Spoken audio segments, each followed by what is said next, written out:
Welcome to the Blue Leadership Podcast, hosted by Dennis Nayer, a retired multi-agency police chief from the state of New York. Blue Leadership is a podcast by law enforcement for today's law enforcement leaders, taking you inside the experiences and careers of public safety experts from across the country. Hello, everyone, and welcome to episode 36 of Blue Leadership. Today's guest is going to be Nuno Tavares.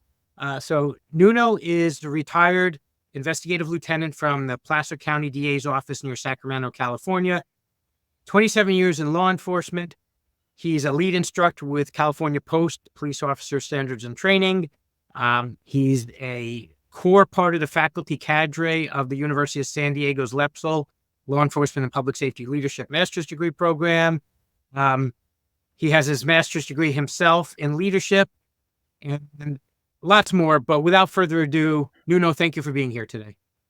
Dennis, thank you for having me. I appreciate it. I'm going to jump right in. So one of the things that you did in your capacity with the Placer County DA's office is investigate serious crimes, homicides, and you also had the opportunity to investigate one that was a nationally recognized cold case of a woman named Christie Wilson. And can you talk about that case and let the listeners and viewers know as much details as you're comfortable with? Sure. Yeah, Dennis. It's one of those cases that, lands on your desk, and sometimes it could be just a regular cold case or a missing person or a homicide. And then things turn and it gets national media attention and throws in a whole different dynamic. And then you're just along for the ride. And so I'll take you back to 2005. This case happened in October 4th of 2005. I actually had just got to Placer County in July of 2005. I was working narcotics over at Sac Sheriff. And so I had just come to Placer County. I was brand new. A few months in, I was just settling in. And on October 4th, 2005, a woman by the name of Christie Wilson, who lived in Sacramento, was going through an amicable breakup with her boyfriend, a guy named Danny Burlando. And that last night, it was a Tuesday night, she was preparing to move back with mom and dad the following day in the Bay Area. Dad was a robbery sergeant for the San Jose Police Department, and mom was an executive at a silicone tech firm. And so she finished packing early. Her boyfriend went to dinner with his parents, and she finished early and decided, I'm going to go to Thunder Valley. It was a brand new Indian casino in our area, kind of a Vegas style casino, beautiful casino. Had just opened up a few months earlier. So she got to Thunder Valley at about 6:30 at night. She went by herself. She gambled for some time at the slots. At about 10:30 at night, she calls her boyfriend and says, "Hey, I'm up $100 and I'm going to be home soon." That was the last phone call she made to him.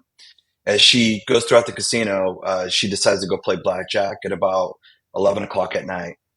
At the same time, there's a guy by the name of Mario Garcia. Mario was an executive with a large healthcare firm in the Sacramento area, married with two boys and a wife, lived in $1 million property in a small town about 40 minutes away from the casino in the foothills. They have a chance meet at the first blackjack table, and they just start talking and gambling. That table gets kind of cold, so they go to another table where there's more action. At that table, it's almost midnight at this point. So at that table, you have a professional musician that just performed. You have a trauma surgeon at a large healthcare firm here as well. In fact, it's the same one Mario works for. There is a retired banker and this other retired lady. So it's, kind of your pretty educated, fun group. The table's really hot. Everyone's having a good time. Everyone's having drinks. Once the table gets cold at about 1 a.m., Christy and Mario decide to leave. And they both get up and they walk out of the casino. Everything's on video surveillance.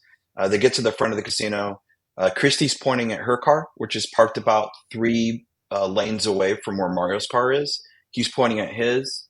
And for unknown reasons, they start to walk towards his car. As they get close to his car, it's about 5 or 6 cars back. So it's out of range from the camera that's pointing into the parking lot. However, there was a camera on rotation. And as they got close to his car, that camera cleared his car, meaning there's no more visibility to his vehicle. When the camera comes back around, his car is actually pulling out, and there's no sign of Christie. And at that point, you can't tell who's driving. A few seconds later, Mario's car, which was a white Camry, pulls in front of the casino. No tinted windows. You can see through it, and you can clearly see Mario is driving. He's got one hand on the steering wheel, one hand draped over the center console, but no, we can't see Christie. Car goes out to the edge of the driveway and makes a right, which leads into our landfill in a very remote area. It's mostly farmland, not the natural way for him to go home. He would have made a left if that was the case. And the car disappears. Christie's boyfriend wakes up the next morning. She's not there. He starts getting worried, and he starts calling around hospitals, jails.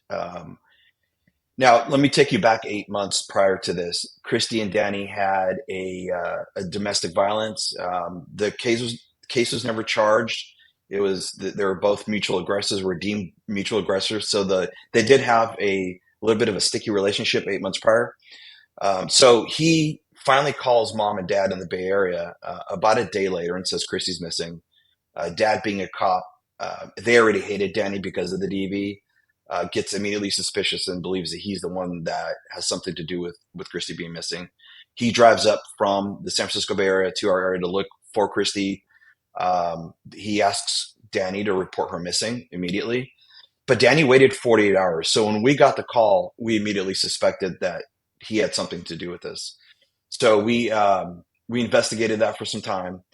And then Thunder Valley, the casino, was actively looking through their surveillance footage, but they had to identify where she was based on player cards. So they finally put a timeline together, and that's when we learned everything I just told you. Her walking out of the casino, and that Mario was really the last person she walked out with. So we started to interview everyone, including Mario. His first statement was, "I remember gambling with a bunch of people. I do not remember gambling with a lady named Christie, but yeah, good luck finding her." One thing that the detective sergeant noticed was that Mario had scratches on his eyes and he had scratches on his mouth. And so the sergeant asked him about that. And Mario said, "Well, I live on 5 acres and I'm out working on my trees on my tractor and I fell." It's completely reasonable explanation. And the sergeant leaves it at that. At that first interview, by the way, the sergeant had no idea that Mario was the last person to walk out with her. These videos and the information from the casino was coming very slow. They had 740 cameras, so it took some time to put the storyline together.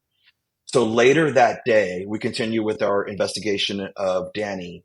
One of the detectives assigned to that started going through his phone, he gave passwords to everything, extremely cooperative. But happening at the same time, this case started getting national media attention very quickly. And sometimes that just happens in your cases for a variety of reasons. And that can be a different dynamic we're dealing with. In addition, because her dad was a cop, he was also president of the statewide robbery association. So he had a vast network of friends. And about 100 off-duty cops showed up with ATVs, horses, motorcycles, and they wanted to come help search for Christie. So at one point, we had almost 400 searchers out in that vast rural area, that farmland. And so all this was going on. As we started getting more video, we started seeing the actions that Mario was having with Christie, which included a lot of kind of flirtatious grabbing and touching. So he became definitely more of a suspect than Danny, but we stayed on both of them. We interviewed Mario. He kind of gave us the same statement. He was rather aggressive, shut down. He left his car voluntarily. He brought the car that he took to the casino. He left with us at the sheriff's office on the day of the interview. He was more concerned about when he was getting his car than finding this girl. He made some very odd statements about, not having sex with unknown strangers because they may have an STD. Interestingly enough, her dad, being a cop, said if you ever get attacked, scratch their eyes and tell them that you have an STD. And Mario's eyes were scratched, and he made that odd statement. So little things were coming into place that we were now focusing more on Mario. As the time went on, we finally found a hair, our CSI team found a hair wrapped on the passenger door handle. And that was important to us because that hair was wrapped in there really tight. That car had been driven, we know, about 200 to 300 miles. We know it had been washed. You can smell the shampoo inside the car. The car was thoroughly cleaned. We also found a hair on the back passenger seat, and we also found a hair in the trunk. So at that point, we submitted those hairs to our Department of Justice crime lab. In about 2 weeks, those hairs came back and confirmed that they were actually Christie Wilson's. So we arrested Mario for a no-body homicide. Now, we had never done a no-body homicide. We reached out to several agencies in our area that had. Only one had done one successfully. And so it wasn't, in 2005, no-body homicide cases were not as prevalent as they are now. Obviously, technology has advanced with DNA and so forth. But we're dealing with, number one, very limited evidence. We had those 3 pieces of hair. We had scratches on Mario's face, and that's essentially all we really had. So we went through the initial preliminary hearing.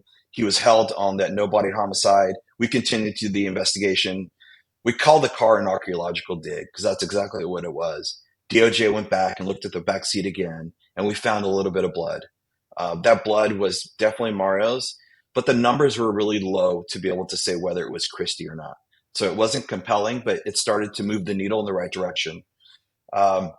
As we continue the case, Mario really wanted a speedy trial. Typically in California, homicide cases, from the time of arrest to trial is anywhere between 3 to 4 years. We ended up going to trial within 18 months from the time she went missing on a no-body homicide case. We continued to search for her. The media coverage was intense. And even with all the media coverage, we never had any reports that someone had seen Christie. There was not even any sightings and nothing like that, which helped in our case, of course, right? Right before trial, about a month before trial, we asked DOJ to go back and test the control swabs. So back in 2005, they would swab a surface for DNA, but they would also do a control swab just a few inches away. And the control swab was never tested, but the initial swab was always tested. They tested the door handle in the back seat, thinking maybe Christie struggled to get out of that car. There was no DNA on the door handle, but we had them tested the control swab. And a month before trial, we finally got Christie's full DNA. It was a sole source DNA. It was her touch DNA. So our theory was corrected that she was probably back there fighting at some point after he knocks her out of the casino to get out of that car. So Mario was convicted after a 3-month trial. We had about 1,000 pieces of evidence. We had 200 witnesses, 3 months. He was convicted on the no-body homicide. Mario had kidnapped and raped his girlfriend in 1979. Unfortunately, in 1979, that was dropped to a battery, and he got misdemeanor probation for that. However, because of the laws that the way they were back in 2007, when we finally got sentenced, we were able to bring those charges forward and use them as a prior. So that victim got justice as well, and Mario got 59 years. Now, the family at that point did not have closure. They had a resolution. They held the person responsible for killing Christie, but they didn't have her body. And so we spent the next 15 years looking for Christie. We went down mine shafts. We dove lakes. We went back and looked at areas that were once cleared by dogs. There were many of those where large acres, people called in vultures or smells, and the sergeant would put out a cadaver dog. The dog would come back with giving no indication. So he would clear it. And so we tried to go back to some of those, but there was a lot of them, and we ended up empty-handed. In 2019, we went back and interviewed Mario's wife and sons, which they had never been interviewed. They hired an attorney at the beginning of this case, and they never allowed law enforcement to talk to them. We went back and talked to them. They now believe that dad is guilty. Obviously, this is now 15 years or 14 years later. And one of the older sons, I walked him through the days after Mario left the casino, all the way through the time that we first contacted Mario. And there was a few times where Mario was by himself on the property, and those were the times I was really interested. Did he bury her on the property? We had done tons of searches. The son remembers one particular afternoon where he had a playoff soccer game. This family was so big into soccer, part of their 5 acres, they had leveled it into a regulation soccer field. And so they went to every soccer game, mom and dad. This one afternoon, playoff game is going to happen, and the son goes and tells dad, it's time to leave. And his dad looks at him with a crazed look and a sweaty face, and he cusses at him, which he never did, and says, "I'm not going to your effing game." And the son thought that was odd. He says, "I don't think that has anything to do with Christie Wilson." So what I did at that point is I took the son, and they no longer lived on the property. The property has been owned by a new family for many, many years. So, and I'd already met that family, built a relationship with them. I took the son up to the property, had him show us the area where dad was working on the tractor. It was a pretty large area. So at that point, I convinced my boss to hire a ground penetrating radar company and an excavator. So we went back. We did 4 days of scanning the property, which was really challenging. Scanning a property of 5 acres took about 11 to 12-hour days, and it's a very slow, methodical process. And what the GPR does, all it really tells you is, as it's moving along the ground, it tells you whether there's an anomaly in the ground or not. And that could be an anomaly, can be anything. It can be a boulder. It could be a disturbance in the soil where there was a tree there before. It could be a leak from a pipe. And so we found 11 anomalies on the property. On the last day, we started digging those anomalies. And when we got to hole number 3, again, there were 11. We got to hole number 3, we found a bone. We brought up a anthropologist, forensic anthropologist. She confirmed it was a human bone. Let me back up a second. Over the years, all the searches we did, we never told the family the searches that we were doing. We would tell them afterwards. And they knew that. We were very upfront with them. We didn't want to give them false hope each time we did the searches. And so because we were searching at Mario's property, we were concerned the media was going to find out that law enforcement was back after 15 years. The property had been searched thoroughly back in '05 with cadaver dogs and with searchers with no results. So we started excavating the soil. There was no indication of who it was. There was no clothing. There was no purse. There was nothing. After 15 years, all we have is bones. But the anthropologist confirmed that the bones were that of somewhere between a 25 to a 30-year-old. Christie was 27, and there was probably a white female. So me and my partner decided that we were going to take off at that moment. We left the rest of the team there to finish doing the excavation. And we wanted to get to Christie's family immediately for the concern that the media would find out that law enforcement had found human remains on the suspect's property. Now, over the years, Christie's family had moved to Scottsdale, Arizona for work. Her dad had retired from law enforcement, but mom was still working. And so we got on a plane that afternoon. We did not tell the family that we were coming. We got to Scottsdale 11:30 at night. They lived in a gated community, so it was kind of hard to get in. We finally got there. We knocked on their door at 11:45. They didn't know we were coming. And the minute they opened the door, they knew right away.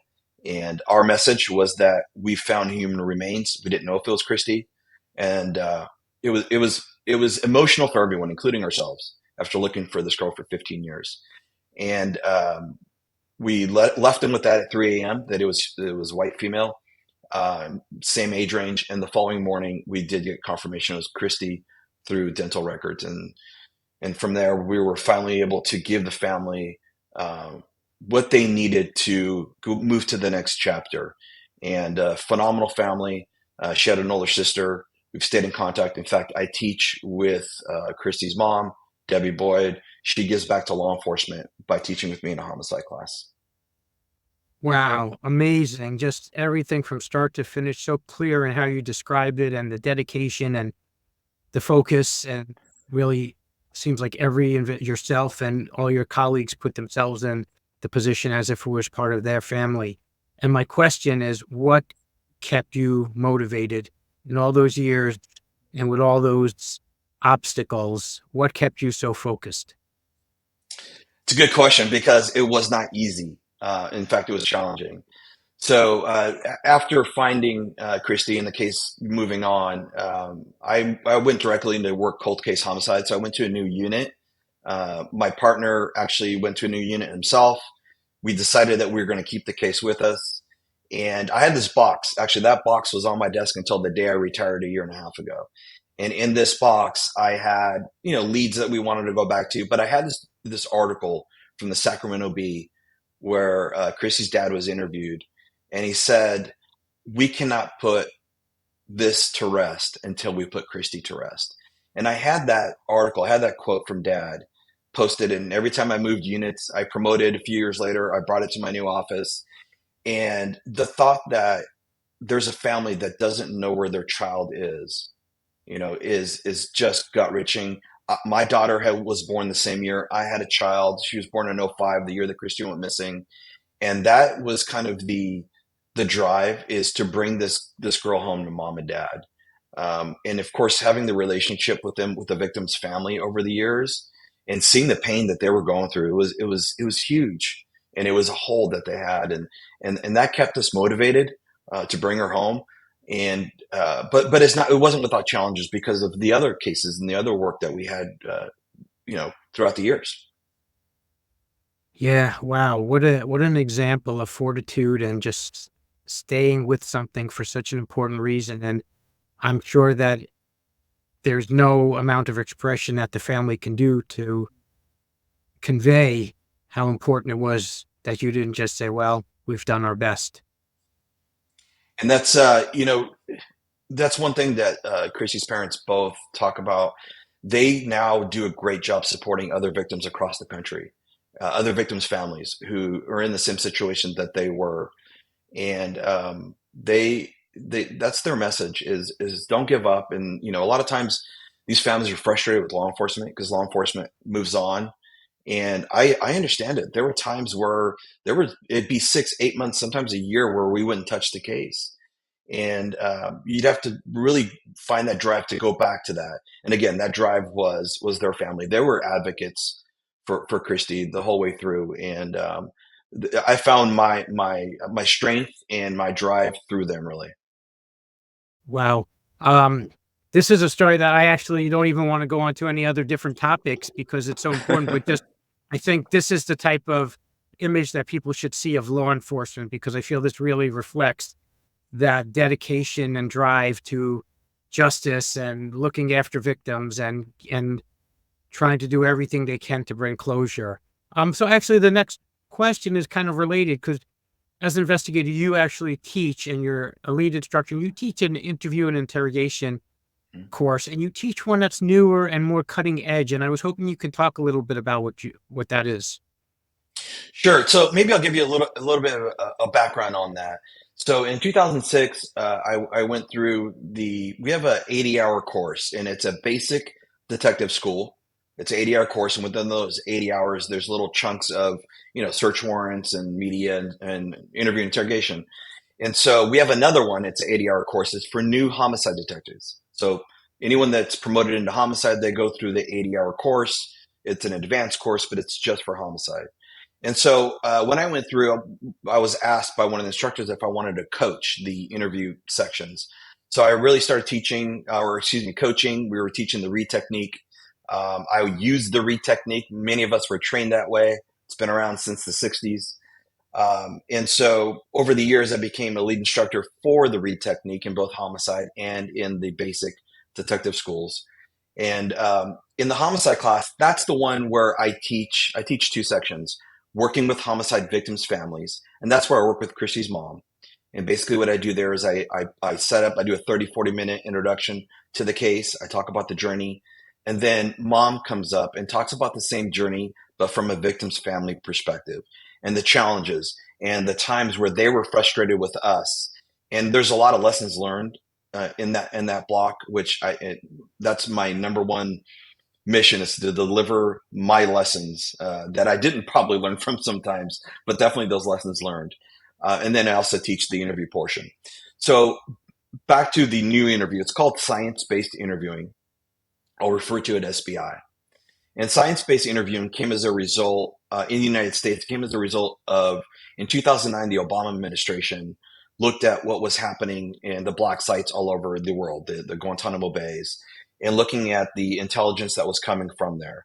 And they did a huge investigation of that and basically found that there was no real actionable intelligence coming from those communities. And so the Obama administration asked the FBI and the CIA to look at what was working around the world, because the Brits, the Australians, New Zealand, Chinese, they were getting information, actionable information.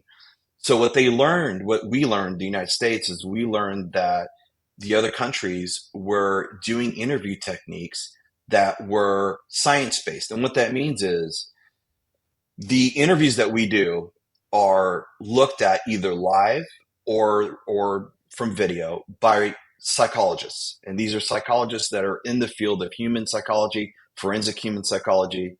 And they'll look at an interview and they break that up into 15-minute sections. And they look at, let's say for a 15-minute, they code the interview. They look at the behavior that the detective did, or I'll just refer to as the interviewer. Look at the behavior the interviewer did that resulted in the subject giving information up. So we call that yield, evidence, facts, information. They're basically giving actionable stuff. And then they look at the behavior that the interviewer did that shut that person down. And they do that every 15 minutes. And they've done it over thousands of hours. And what they do, they look at that data set and then they validate it again through a different set of researchers.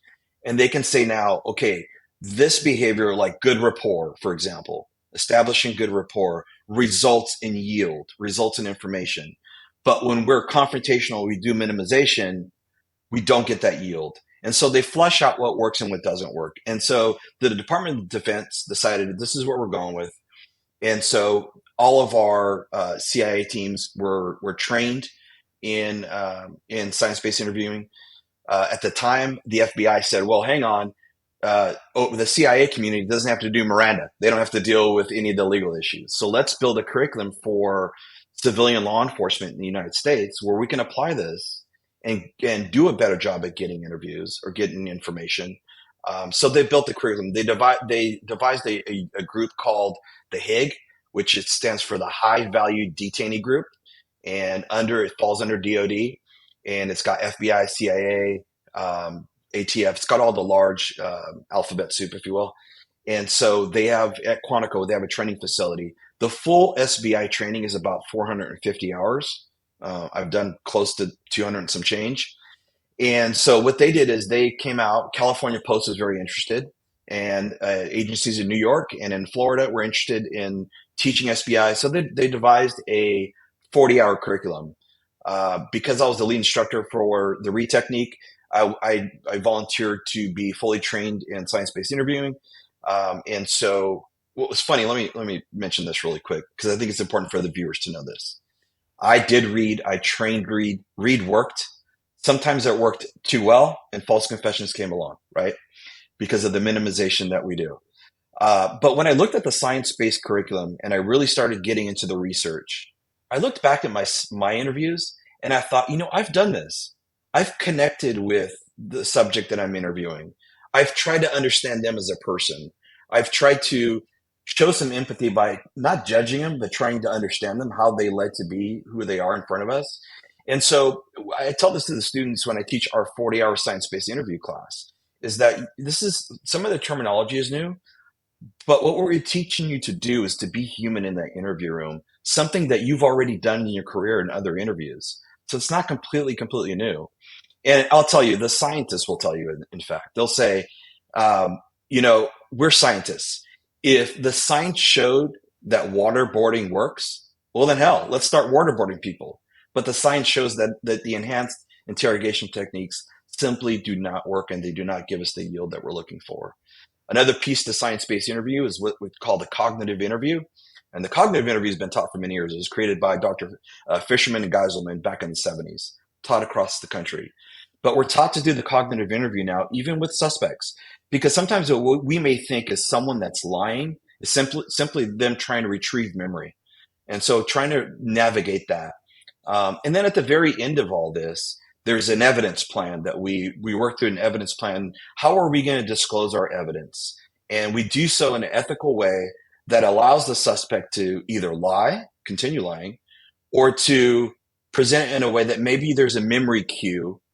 For example, we have video surveillance. You left at 3 a.m. and you're telling me you left the bar at 9 a.m. Well, the way I would present that was, earlier you mentioned you left the bar at 9 a.m. On the other hand, I have video surveillance of you leaving the bar at 3 a.m. Can you help me understand that? And again, if they want to lie, we can work with lies. Lies do convict, right? Especially if you have the evidence, lies do convict. And it's their choice, whether they lie or tell the truth. But either way, the interview can absolutely work with that. So at the end of the day, it's a dialogue. It's understanding human psychology. It's accepting him as a person and doing an interview in an ethical way.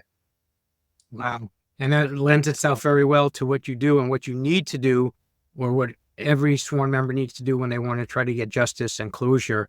And it's to have the best tools possible. And this seems like it's definitely one of them.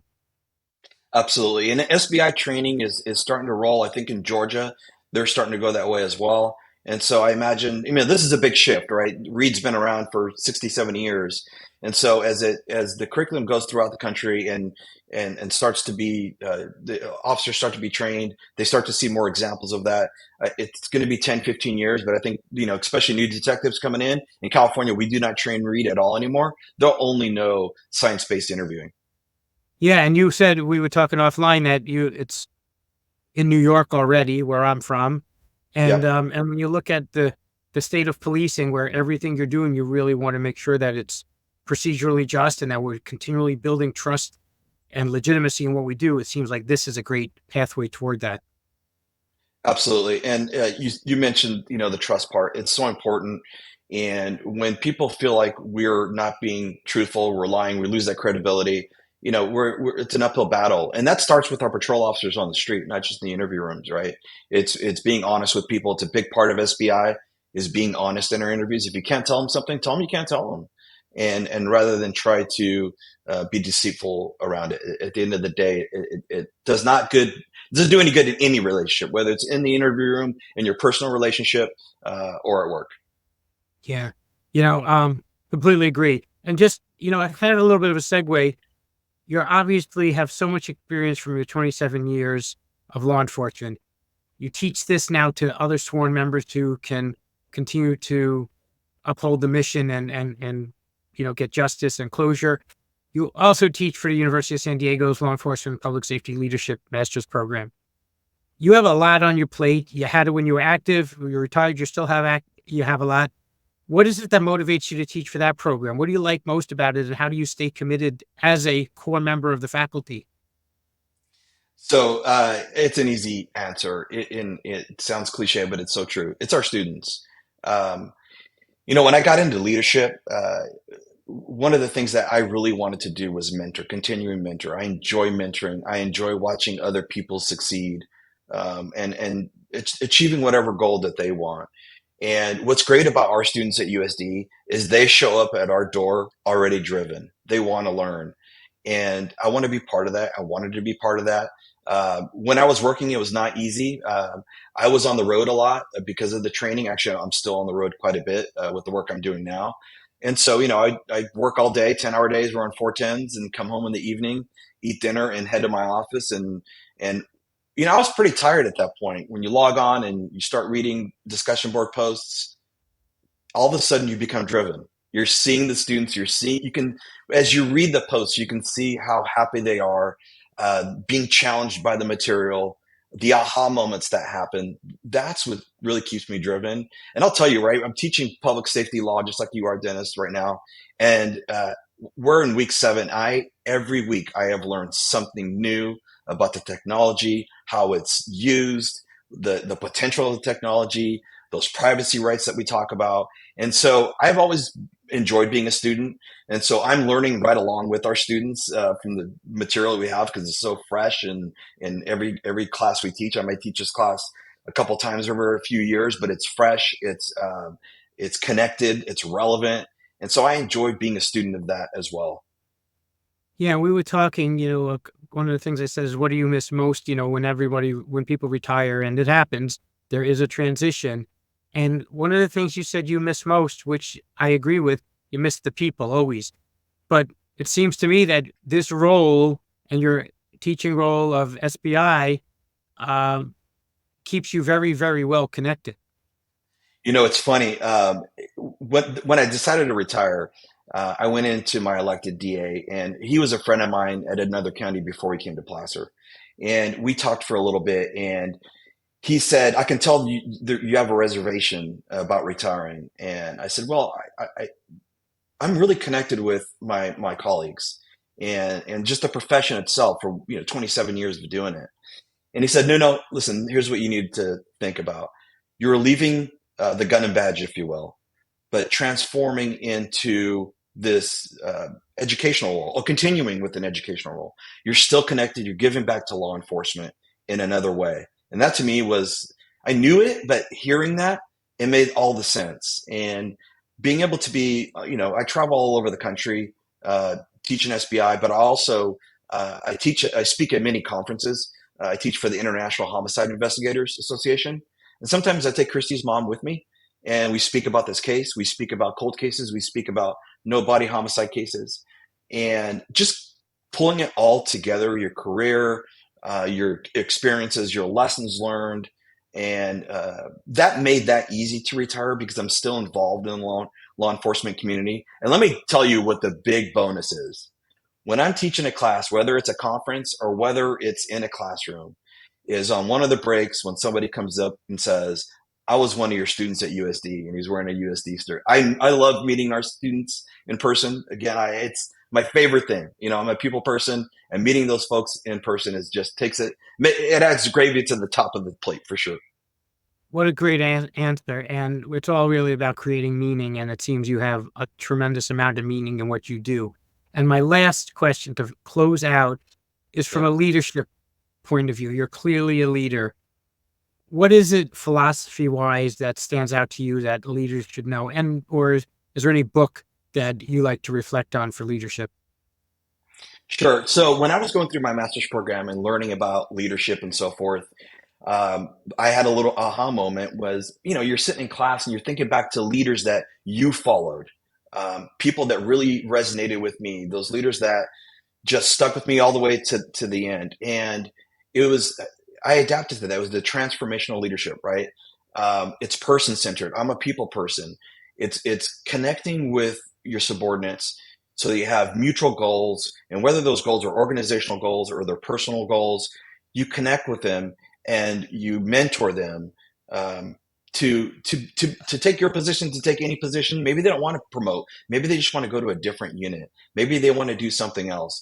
But being part of that and watching them follow you and you learning from them, transformational leadership really resonated with me as a leadership philosophy when I was in school, and it still does to this day.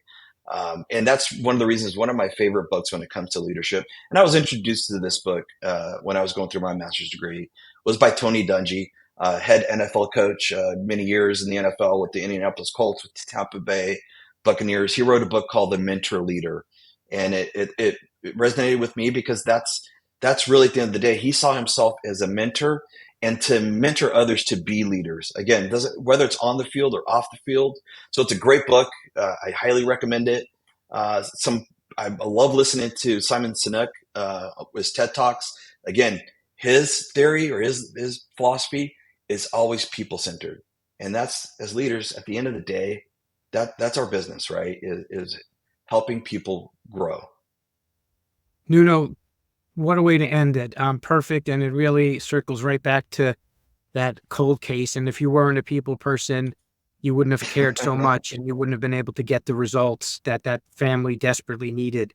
And I'm guaranteeing that the listeners and viewers will get a lot out of listening to your description of that case, that new technique, that SBI technique, everything that you've covered, from why you teach, why you devote your time, your leadership philosophies. On behalf of USD, thank you. Dennis, thank you so much. I've really enjoyed this. You do a phenomenal job on this podcast, and I look forward to continuing your podcasts all along the way. Phenomenal work. Thank you. And Maddie's going to close us out. So again, thank you, and we'll talk again soon. You got it. Thank you. Thank you for taking the time to meet the law enforcement heroes and leaders who are part of the MS LEPSL family. You can find more episodes of Blue Leadership on Facebook and YouTube. If you would like to learn more about the LEPSL program, visit us at criminaljustice.sandiego.edu.